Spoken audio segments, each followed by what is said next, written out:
用微光照亮夜晚，用温暖温润心灵。亲爱的朋友们，欢迎来到微光夜读。我重新回到命运转折的前一天。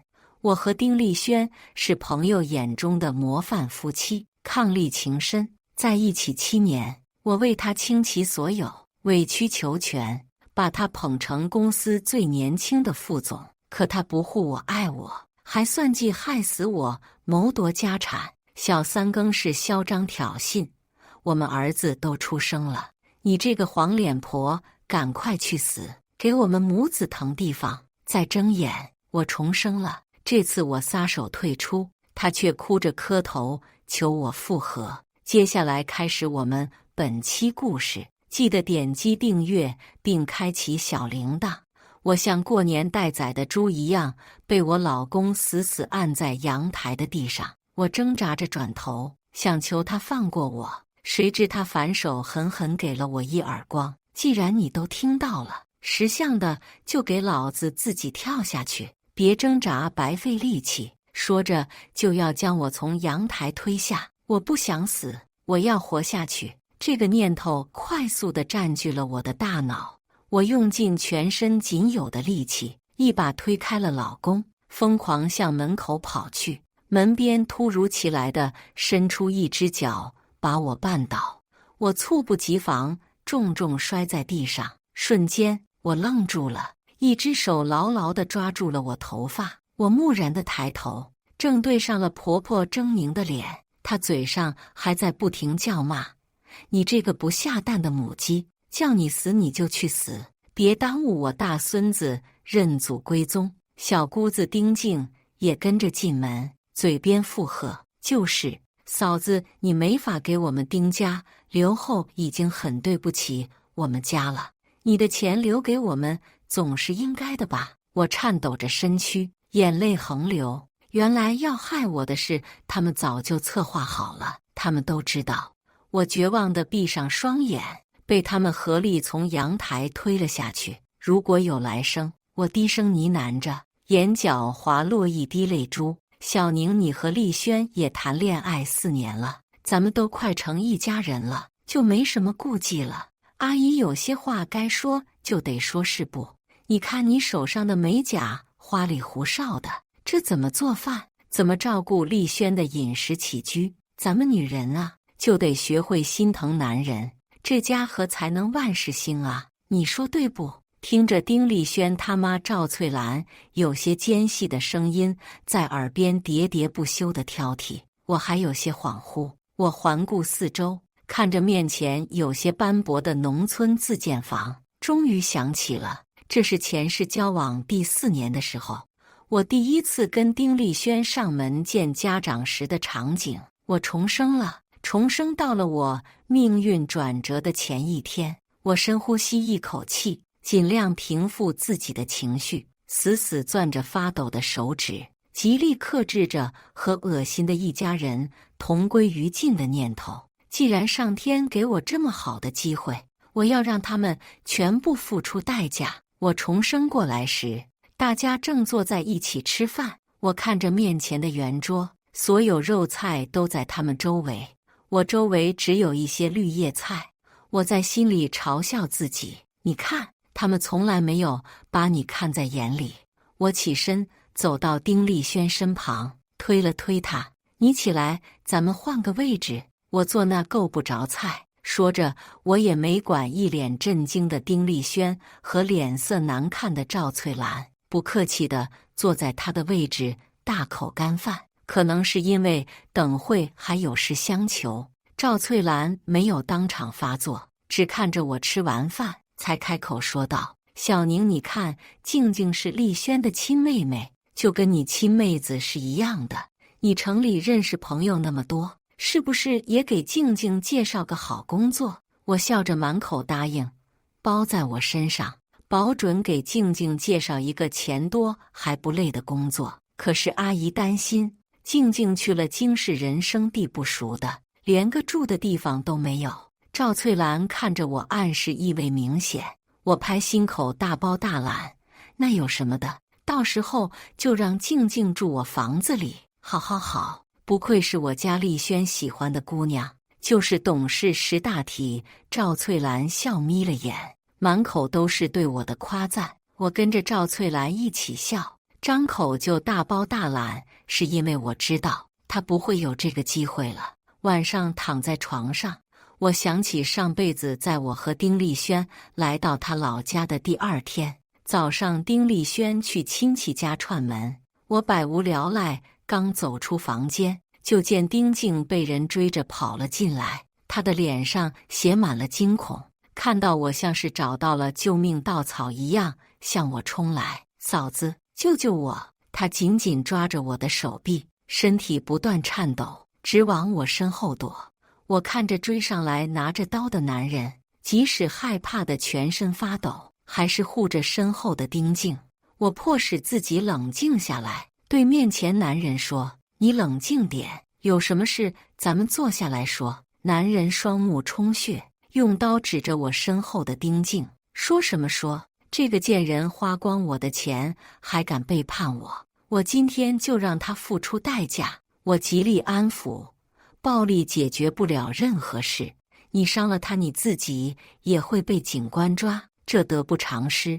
不如咱们坐下来商量一下补偿方案。他既然背叛你，证明他不值得你爱，你拿着补偿，重新找个喜欢你的好姑娘过日子多好。男人似是冷静了一点，缓缓将举着的刀垂了下来。丁静的声音却乍然在我背后响起：“别搞笑了，他又穷又没文化，还找比我好的人，做梦去吧。”那个男人愣了一下，然后哈哈大笑起来：“好啊，那你就和我这个烂人一起下地狱吧！”我心中叫糟，就见他挥舞着刀冲向了丁静。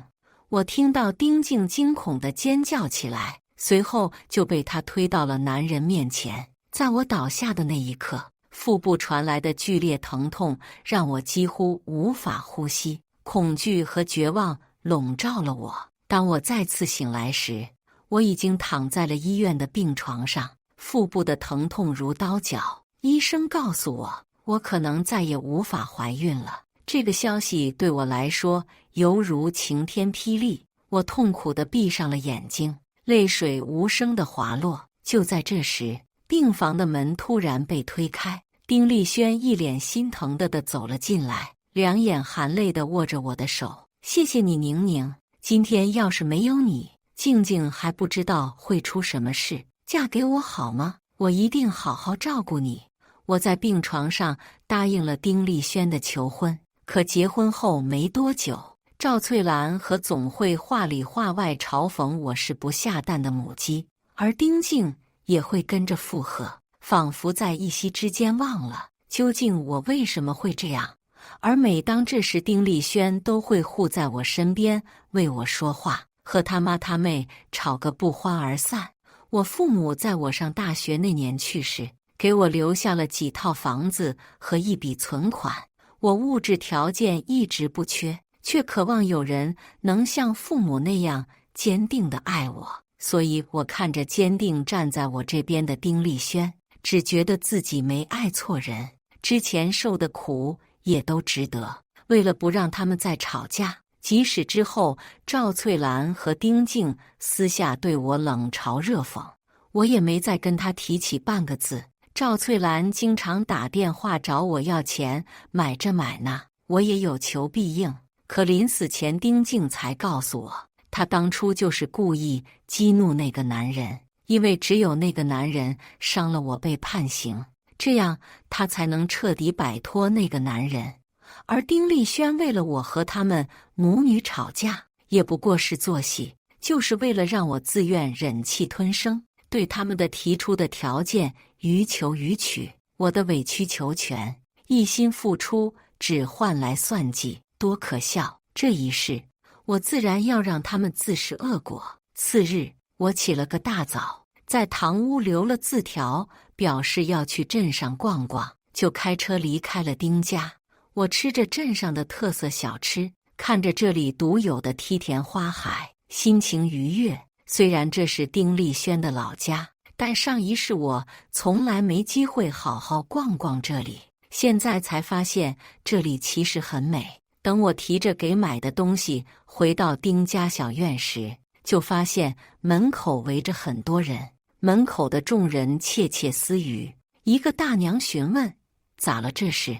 旁边人紧张地回道：“真是造孽呀！丁家那小姑娘和隔壁村赵刚处对象，把人家爸妈留给赵刚的钱都花光，又背着赵刚和别人好上了。”大娘惊诧：“那赵刚能咽下这口气，那可是个犟种，还是个认死理的。”那人又回：“可不就是吗？刚才赵刚提着刀追着丁静就进去了，然后就听见里面有人惨叫，现在也没人敢进去。”说话间，警官来了，他们疏散了门口村民。听说我是家这儿子的女朋友，带我进了院里。进门后，我看着倒在血泊里的人，有些惊讶。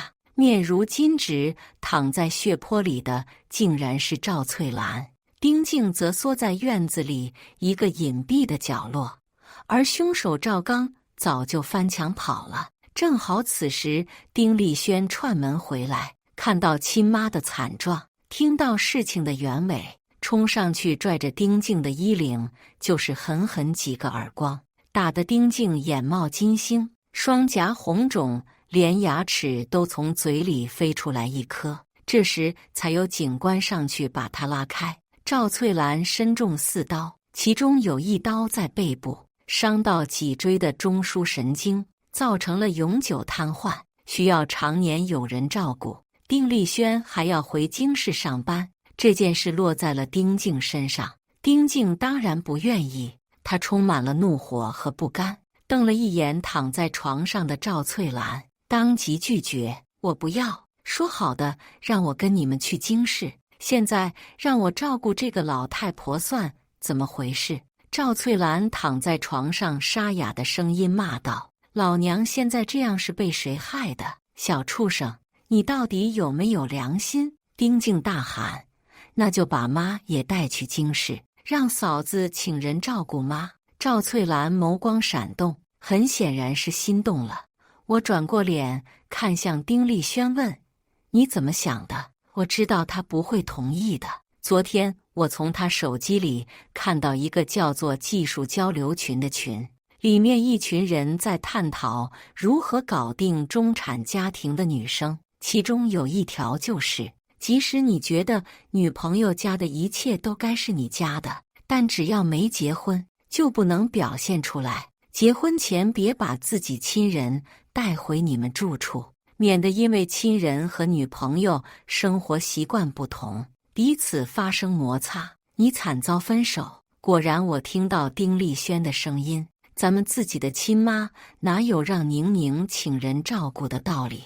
再说，护工能比亲女儿贴心吗？别废话了，就你留在乡下好好照顾妈，别想什么去京市的事了。”丁静气得脸色通红，但听着丁丽轩那不容置喙口吻，他知道自己是逃不掉了。他从小就知道他哥是个说一不二的人，一旦他决定了的事，就没有人能改变。好，我照顾他。丁静咬着牙恨恨地说道。假期结束，我和丁丽轩回到了京市。回来后，我一心扑在工作上，很快敲定了一笔大订单，需要去海市做最后签约前的确认。机场，丁丽轩不舍得拉着我的手：“宁宁，你这一去就是20天，也太辛苦了，不然你辞职，我养你吧。”我嘴角缓缓勾起一抹笑，拍开他的手：“好了，别撒娇了。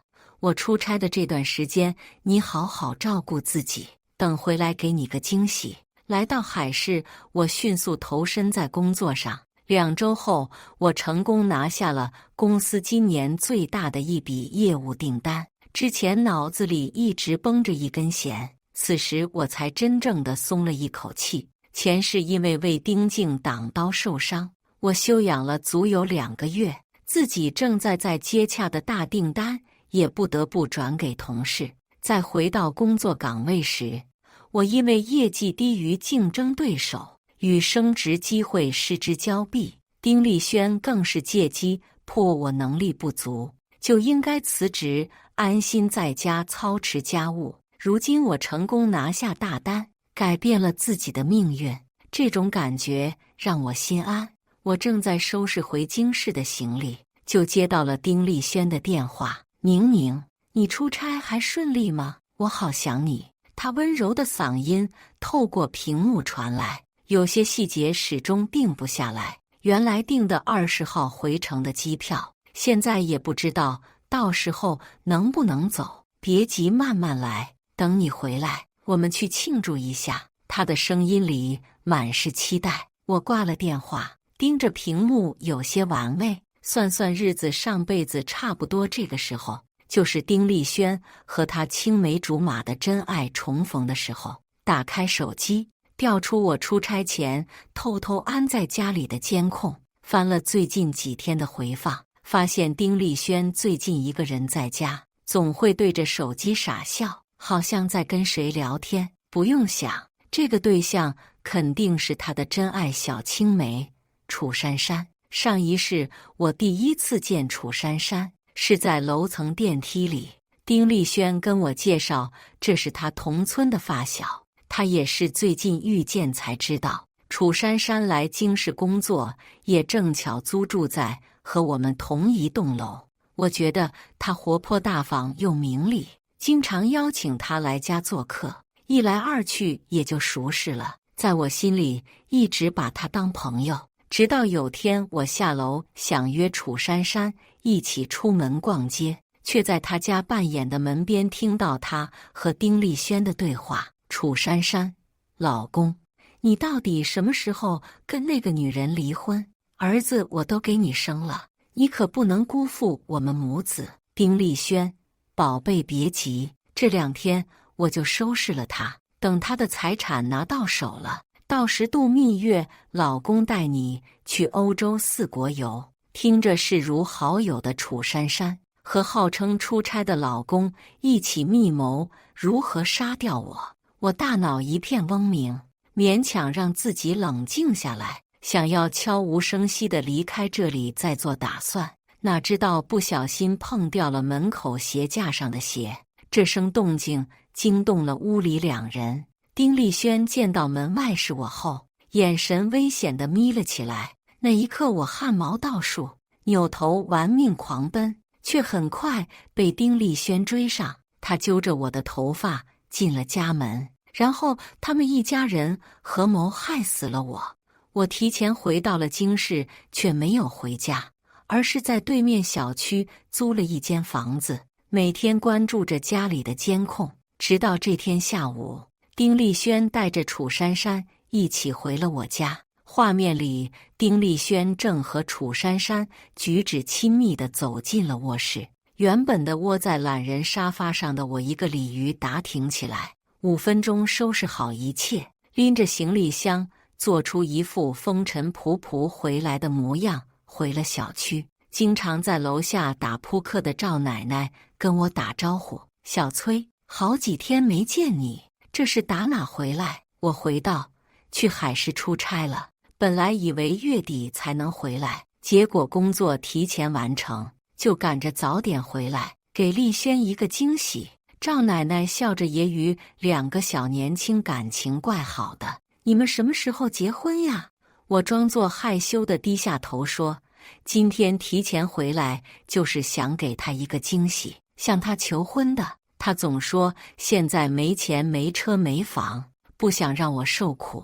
可我觉得那些东西我都有，他只要肯上进，对我好就行了。”不光是赵奶奶，附近的其他邻居听到我的恋爱脑发言，也被震了一下。赵奶奶欲言又止：“小崔呀，你……”我一口打断赵奶奶：“所以，我想请邻居们见证我们的幸福，可以请大家陪我一起回家一趟吗？”这个时间段，在小区溜达的大娘婶子都没什么事，听到我的问话，大家都表示很乐意凑这个热闹。我带着呼啦啦一群人来到了家门口，刷卡开门一条龙。开门之后的场景，就算我有心理准备，还是觉得辣眼睛。衣服散落一地，从客厅延伸到卧室。推开卧室门时，楚珊珊的腿还挂在丁丽轩肩膀上。我打开了手机，对着他们就是一顿狂拍，从照片到视频一个不落。他们二人听到开门声，抬头看到门边站了一群人，尖叫一声，连忙找东西遮掩自己。楚珊珊更是用长发遮住脸，直往丁丽轩身后钻。跟来的邻居们从震惊中缓过来，都对着二人指指点点。这女的是14楼那个叫珊珊的吧？亏得今天小崔还特地提前回来，想跟这个出轨男求婚，还好没结婚，不然嫁给这种男人，隔夜饭都能吐出来。好好一个女生当小三，呸，真不要脸！也不知道他爸妈怎么教他的。这男人也不是什么好东西，这点小本钱还想着出轨，扑哧！就是这男的自己没本事，助女朋友这吃软饭，还敢带小三回来，怎么也算是咱们小区软饭硬吃第一人了。他们被说的脸色发青，楚珊珊更是捂脸尖叫：我不是14楼的，那是谁我都不认识。我把地上的被子捡起来扔在他们身上，冷声道：丁丽轩，我们分手，给你们1分钟，穿上衣服从我家滚出去，然后带着邻居们退出卧室，等他们出来的间隙。我查看了一下刚才拍下的东西，确保拍清楚了他们的脸，满意的将刚才的照片、视频上传云盘备份。很快卧室门打开了，先出来的是丁丽轩，他冲上来就要抱我。我厌恶地躲开了他的触碰。小宁，你听我解释，这都是误会，是那个女人勾引我的，她就是个惯三。随后跟出来的楚珊珊听到这话，冲上去就跟丁丽轩厮打了起来。王八蛋，你在床上舔老娘脚的时候可不是这么说的，你说要骗崔宁跟你结婚，然后杀了她，拿到她的财产，带老娘双宿双栖，现在这就怂了？呸，软蛋！闻言，周围邻居们倒吸一口气。丁丽轩额青筋暴突，扬手重重给了楚珊珊2耳光。贱人闭嘴，别想挑拨离间！楚珊珊被打哪能甘心，又冲上来用指甲挠丁丽轩的脸。我冷笑看着面前厮打成一团的男女，上辈子情比金坚的野鸳鸯也不过如此。看他们打得差不多，觉得无趣，才开口把他们2个统统赶走。楚珊珊捂着脸下了楼，丁丽轩还磨磨蹭蹭不想走，被邻居们当面指责嘲讽了一顿，终于没忍住，脸色铁青地收拾东西离开。我感谢了今天跟来的邻居，表示改天登门道谢，将他们送出门。看着那些边走边交头接耳的大婶，我知道不出明天，他们的破事就能传得附近人尽皆知。接下来半个月，我把精力都放在了公司的内部竞聘上。这期间，丁丽轩一直试图联系到我，我把他拉黑，他就换别的手机打来，他换一个号码，我拉黑一个，直到他来公司门口堵我。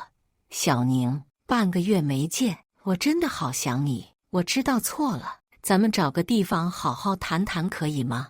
我看着手机上 HR 祝贺我竞聘成功的短信，勾唇微笑，对着面前的丁丽轩说：走吧，正好我也想找你谈谈了。丁丽轩惊喜不已，想上前牵我的手，被我躲开。咖啡厅内，丁丽轩率先开口：小宁，我知道错了，那天真的是那女人勾引我的，那种庸脂俗粉我根本就是逢场作戏，玩玩而已。我爱你，不能没有你，我保证不会再有下次了。你原谅我，让这个小插曲过去吧，我们以后都好好的在一起。他说的声情并茂，但我看过这张脸上辈子满是狰狞的表情，也明白他其实谁也不爱，他只爱自己而已。我摆手打断了他的话，把一张纸推给他，你先看看这个。他拿起纸看了一下，脸上挂着的温柔笑容渐渐维持不住。小宁，这是什么？我抽出他手里的纸，一项项给他讲解。我们恋爱4年，你在我这里住了3年，这3年你没出过1分钱房租，已经是悦华小区的地理位置。租一间有窗户、有阳台、有独立卫浴的单间，一个月至少5000起步，就按5000给你算，1年6万，3年18万。你们在我的房子里苟合，你们碰过的东西我都扔了。楚珊珊穿了我的真丝睡衣，老婆了，价值5850。我的那一套床品用的是 Fred 家的埃及长绒棉，价值2万。我的床垫是斯林百兰家的乳胶床垫，一张价值14300。还有你们留下的战场太恶心了，我请家政做了的全屋清洁，价值7000。让你离开时，你没还我钥匙，我不放心你们，换了智能锁，价值3299，总计230449。给你抹零，就按23万来算。您刷卡还是转账？他义愤填膺：小宁，你变了，你以前不是这么物质的人，这些钱在感情面前算什么？我嘲讽地笑了。感情？出轨软饭男哪有什么感情可言？丁泽仿佛被戳中痛脚，瞬间变了脸色。他恼羞成怒地吼道：崔宁，你个贱人，我就知道你也看不起我，你跟外头那群人都觉得我是你包养的小白脸。我也冷下脸来，人贵在自重，而人恒重之。你出轨吃软饭那些事哪样没做？外头的人说错了，前世我尊重他，帮助他，为了顾及他的面子，在外面对他言听计从，从来没看清过他，不一样不得善终。丁丽轩脸色忽青忽白，咬牙恨恨道：那如果我说不还呢？你又能拿我怎么样？我从包里甩出一沓当日我带着邻居抓奸时拍的照片，下周就是你们公司的内部竞聘，如果你想这些照片视频，你们领导同事人手一份的话，你可以试试。丁丽轩手指紧攥照片，哑声说：3天时间不够筹这么多钱，至少1个月我才能给到你，早于1个月我也没办法。宁宁，你真要做得这么绝吗？现在你还剩2天23小时，抓紧筹钱。我起身提上包包，离开了咖啡厅。半月后，茶楼内，我和一个男人相对而坐，对方抿了口茶，先开了口：崔小姐，你是我上司丁总监的女朋友，今天单独约我出来，不担心丁总监误会。我轻笑放下茶杯更正：不是女朋友，是前女友。听说金副总监在上周内部竞聘的时候惜败给丁丽轩，所以今天特地来找金副总监，是想说个消息给你听。这个男人是丁丽轩的竞争对手金燕，两人在同一个部门，没少明争暗斗。丁丽轩在他手上吃过不少暗亏，直到我帮着他打点同事领导，逢年过节更是帮他准备不菲的礼物，他才慢慢压了金燕一头。上一世后来丁丽轩总监、副总一路升上去，顺风顺水，整个人也飘了，总觉得自己是天降紫微星，能力卓绝，更是跟我说他有今时今日的地位，不靠任何人，简直可笑。所以是该在他最得意，给他来一盆冰水清醒一下了。金燕和丁丽轩一样，都是从农村一路奋斗考出来的，但能力比丁丽轩更胜一筹。他眼中能看到叫做野心的东西，这样一个人怎么可能甘心只做个副总监？似是觉得副字有些刺耳，金燕微不可察地皱了皱眉问：什么消息？我也不卖关子，直接说，丁丽轩半个月前找高利贷借了20万，已经都花出去了。他现在没钱没房，只有一份看起来还算体面的工作，还有半个月就要还钱。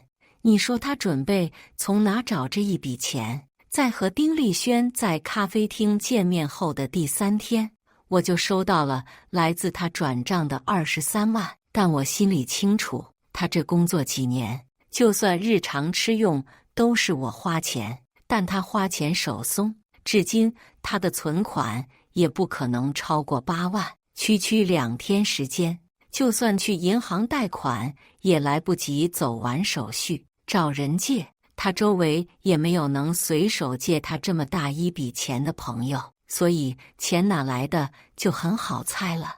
我联系私人侦探调查后，果然不出所料，金燕似乎在思考我这话的可信度。片刻后问：“为什么告诉我你很恨他？为什么？”这不重要，重要的是我们目标一致。你不想被他压一头，而我也不想他好过。金总监，我们这是双赢。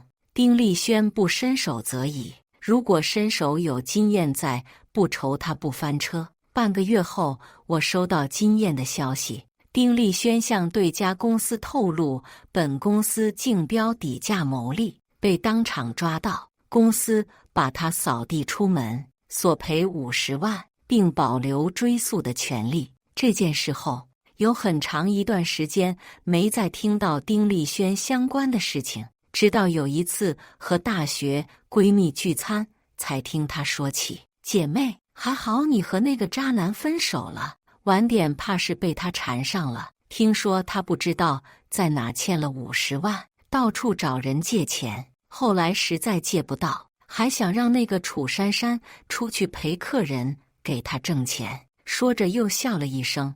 不过那个楚珊珊也是个狠人，她找了一群小混混，把那个渣男2条腿都打断了，然后拿着值钱的东西跑了。我心情愉悦，也跟着笑出声。吃完饭后，我和闺蜜刚走出餐厅，就见一辆豪车上下来一男一女，男的40多岁，从相貌上看长得不错，就是微秃的头顶和黏腻的视线，让看见他的人都不会有什么好感。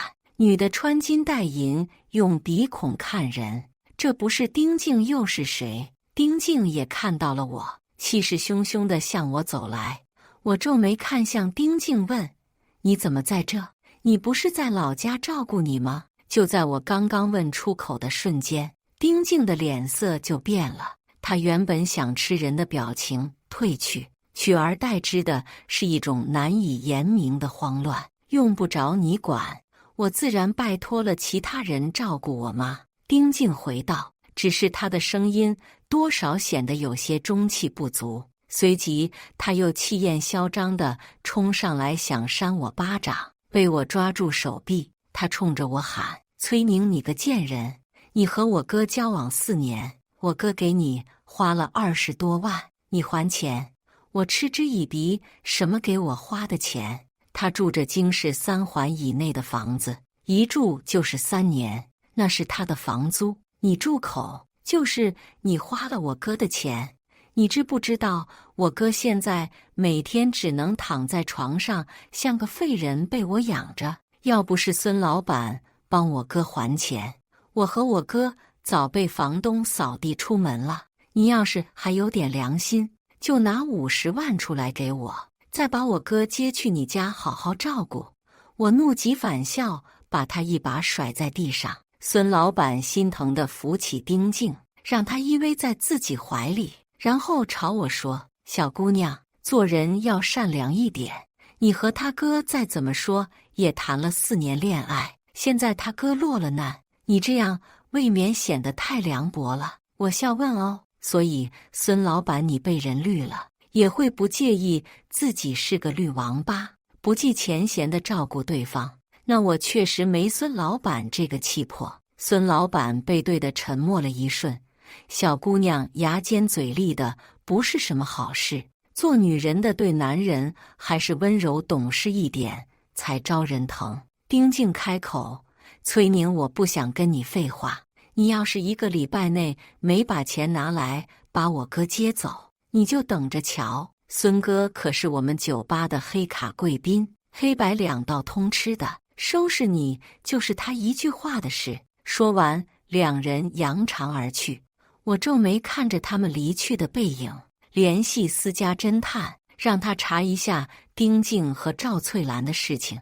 闺蜜紧张地看着我，小宁刚才那个男人一看就不好惹，丁静傍上他还要找你麻烦，这可怎么办？我笑着安抚，没事，不用替我担心。躺在床上，我陷入沉思，没想到这辈子丁静又和孙鹏遇上了。没错，就是又。上辈子丁静来到京市上班，也是不知道怎么和孙鹏勾搭上了，两人真是好一段孽缘。丁静今天狐假虎威，说孙鹏黑白两道通吃，但其实真正黑白通吃的是孙鹏老婆娘家，而孙鹏只是仗着年轻时有张好脸，成功入赘的赘婿，能力有，但不多。不过为了防止他们搞出什么幺蛾子恶心我还是要先下手为强。上辈子他们两人的事瞒了半年，就被孙鹏老婆刘倩发现了。刘倩扬言要划花丁静的脸，他们一家慌得六神无主，都催着让我想办法。最后我找了几个朋友，才辗转联系到刘倩，又是道歉，又是赔了一大笔钱，这事才算过去了。而现在我只想帮他们添一把火。第二天，我以昨天在餐厅门口丢了东西为由，要到了昨天的监控。我把监控和昨天拍到的两人举止亲密照片通过国外邮箱匿名发给了刘倩，剩下的一切就交给时间。几天后，我无意中在刷本地新闻时，再次看到了丁静。视频中，他正被一个疯狂的男子用刀划伤面部，凄厉的尖叫声几乎刺穿了我的耳膜。他的脸上满是鲜血，白皙的肌肤被划出一道道触目惊心的伤口。视频标题是一女子逛街时被精神病人划伤面部。我知道这绝不是什么精神病人无缘无故的攻击，而是刘倩出手了。我关上了手机，没有再理会丁静的事情。对我来说已经结束了。这天我上班的时候，发现公司氛围有些古怪，好多人看到我来了，围在一起窃窃私语。直到跟我关系好的下属来告我，我才知道我和公司的名字被一起挂上了热搜。井号安心公司经理抛弃相恋多年男友，井号南方妹妹哭诉崔宁嫌贫爱富，井号担心公司员工品德败坏。视频中，丁静戴着黑口罩，在对媒体哭得一鼻涕一把泪哭诉。我哥和崔宁相恋4年，家里人都很喜欢他。我们农村人没什么钱，但也掏心掏肺对他好。哪知道我哥丢了工作，摔断了腿后，他就马上跟我哥提了分手。我找记者朋友们求助，只想让他来看看我哥，别这么狠心。评论里不明真相的网友和他们请的水军纷纷下场。呸！嫌贫爱富的渣女！现在社会就是有这种女人，风气才坏的，这种人品德败坏。安信公司怎么还不开除她？抵制安信公司。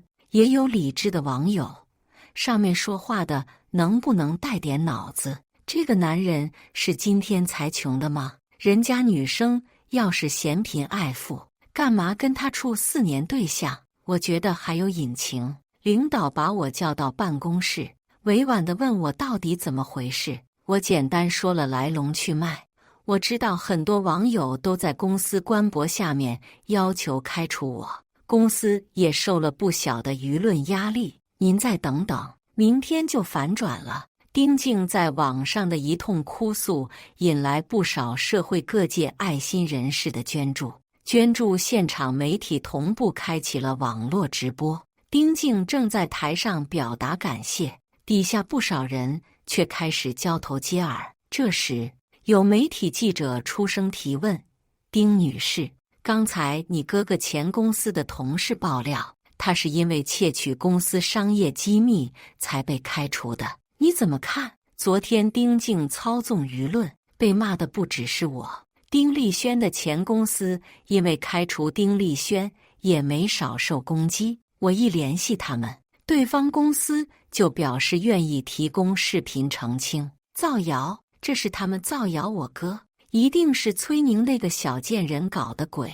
丁静表情扭曲，也有人忍不住说：“就别嘴硬了吧，人家前公司都把你哥倒卖机密被抓到的监控放出来了。”台下接着炸开了锅，随之而来就是五花八门的提问：“丁女士，你对你哥的犯罪行为知道多少？你出来指责你哥的前女友，是否是你哥背后受益的？”丁静被问得哑口无言，悻悻地逃离开现场。但事情还没完，有自媒体去我们小区采访邻居丁立轩到底是怎么样一个人。不少邻居纷纷表示，那就是个吃软饭的，还爱出轨的渣男。更有热情的邻居还提供了那天丁立轩被抓奸的现场视频。我也跟着在微博发声，附上了丁立轩出轨视频，以及丁立轩某个群的一段聊天截图。截图中，丁立轩说：“娶个独生女相当于娶台提款机，兄弟们就去物色那些大城市里家庭中产的独生女，嘴巴甜一点，几番攻势把人拿下，以后他的就是你的，妥妥的阶级跨越。”群里的人一片叫好，表示原来还可以这样。我在微博中写道：“我没想到，我自以为的甜甜的恋爱，只是一场精心的算计。原本想好聚好散，却让无辜的公司和我一起承担骂名。接下来，我会拿起法律的武器保护自己，也希望女生们学会规避生活中像丁立轩这样的人。爱情和婚姻不是人生的全部，还有爱你的亲人朋友。在开心时尽情享受爱情，感到痛苦要及时抽身，保护好自己。曝光后一旦激起千重浪，救命！明明软饭男出轨被抓才分手，分手之后还碰瓷前女友，想想就窒息。那个群里都是什么品种的人渣？满脑子的算计，这算吃绝户吧？也不怕遭报应。哥哥出轨吃软饭，妹妹造谣污蔑，绝了！一家子没个好东西。你看，操控舆论的人终将会被舆论反噬。之前让私人侦探查丁静和赵翠兰的事，也有了反馈。原来在我和丁立轩离开没多久，丁静就拿走了家里所有钱财，抛下了瘫痪在床的赵翠兰，自己一个人来到了京市，找了一间酒吧工作。而赵翠兰因为被丁静丢在家里，没人知道，不能动又没有食水，被活活饿死。农村住的相对稀疏，直到私人侦探去到丁立轩老家时，看到赵翠兰尸体都臭了，也没被邻居发现。知道了这些，我选择报警。由于性质恶劣，证据充足，丁静当天就被带走。很快按照故意杀人罪被判10年有期徒刑。而丁立轩也因为背后撺掇丁静制造舆论，被2家公司以损害商业信誉告上法庭，被判5年有期徒刑。判决下来后，我特地去监狱看望丁立轩，隔着玻璃窗，他看起来十分仿佛一夕之间老了10岁，神情萎靡，形容憔悴，半晌没有说话。终于欣赏够了他狼狈的样子，我起身准备离开，却听到丁立轩开口叫我：“崔宁。”我没有回头，一步步往外走，却听他在背后嘶吼：“你都记起来了是不是？你也回来了。”我脚步一顿，转身坐了回去。是啊，记得你是如何欺骗我，又是如何害死我，瓜分我财产的，所以你要不跪下给我磕一个？丁立轩二话没说，跪在地上砰砰砰磕了3个响头。然后拍着玻璃对我大喊：宁宁，上辈子是我对不起你，求你等我出去，我们重新开始。我冷冷地看着他，心中没有一丝波澜。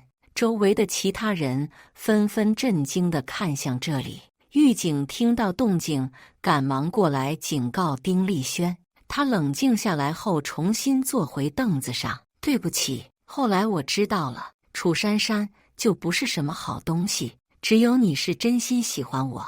我嗤笑出声，楚珊珊不是个好东西，你又什么好人？破锅配烂盖正合适。对了，你还不知道吧？丁静说找人照顾你妈，其实就是把你妈一个人抛在家里，活活饿死。警官发现的时候，尸体都臭了。丁立轩双目通红，目眦尽裂。他怎么敢的？畜生！所以我好心把你妹也送进去，跟你团聚了。你们迟早能见面的。现在的你声名狼藉，腿脚不利索，还背上案底，出去也没什么好日子过，就好好在这里享受你的人生吧。丁副总，我转身离开了探视间，一步步走向阳光灿烂的室外，走向我新的生活。在听到丁立轩的消息，是2个月后，我正在参加朋友聚会时接到的警方电话。电话里的警官告诉我，丁立轩在里边自杀了。自杀前1天还神神叨叨地念着搞错了，不该这样，我要重来之类的话。挂掉电话后，看着远方辽阔的天际，我重重地呼出一口气。上辈子他害了我，这辈子我用自己的方式报复回来。若有来世，希望我们再也不相见，放下仇恨。我知道我还有很多其他的事情可以做，很多人可以爱。我笑着冲进好友堆里，跟着一起笑闹起来。纠缠我的前世噩梦终于驱散，现在是属于我的新生。感谢大家的观看，欢迎大家在下方评论区讨论。如果你喜欢这类故事，记得点击订阅微光夜读，并分享给更多的人，这会对我帮助很大。再次感谢大家的观看。